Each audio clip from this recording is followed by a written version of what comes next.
I've shown protest pictures in my videos in the past. I've actually done two other psychiatric series. My first psychiatry is a fraud series was 60 videos. Then I did another one, and basically all my Illuminati videos tie into them, but I don't necessarily touch on it in all the videos. But that can be considered part of it as well. So this is at least my third psychiatry series that I'm working on, and this is the video 3. The first video I told you about psychiatry's industry of death. Second video we talked about the T-shirts and how psych drugs turn kids into killer, how psychiatrists are licensed to kill. This one it talks about how psychiatrists create stigma and they're hooking kids on drugs, and basically you can see that there's a lot of people. The victims are out there. It's not like I'm making this stuff up and I'm speaking on it by myself and I'm the only one worried about it. There's a lot of people worried about it. They don't understand why this is going on other than money. Okay? They don't understand that it's deeper than money on this one. It's vested interests. Okay, that's the more appropriate way. Never say that you sum it all up to money. Money is important, yes, but it's more the vested interests of different groups. Some of these groups don't even care about money. Some of these groups just want to kill people. So you have to understand it's vested interests, it's power and control. Some of these people have so much money they don't care about money. They just care about control and power. Some people have a lot of money and they want to do something with it, and they want to get at their enemies. And they consider their enemies people that annoy them. Minority groups, disabled people, etc. Some people want anybody who doesn't act completely normal. They want them in a loony bin, out of the way. There's really people like that who are cruel and unforgiving and inconsiderate. So when we talk about what should we do with these people, should we lock them up and take away their gun rights and all this stuff? In some cases, maybe.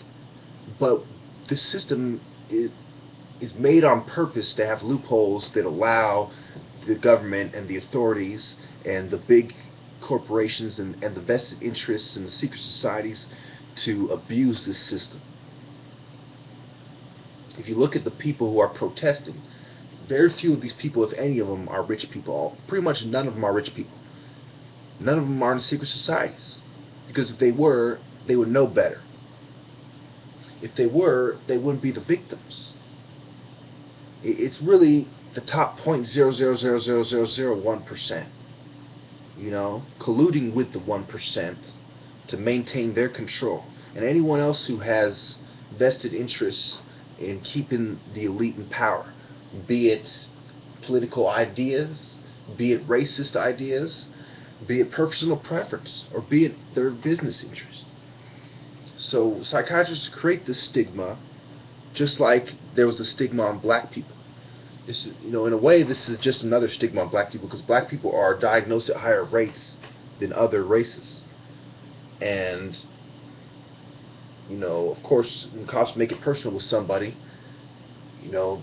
they can resort to take them to the psych ward, because now any allegations you make against them, they're less likely to take you seriously because they took you to that type of place.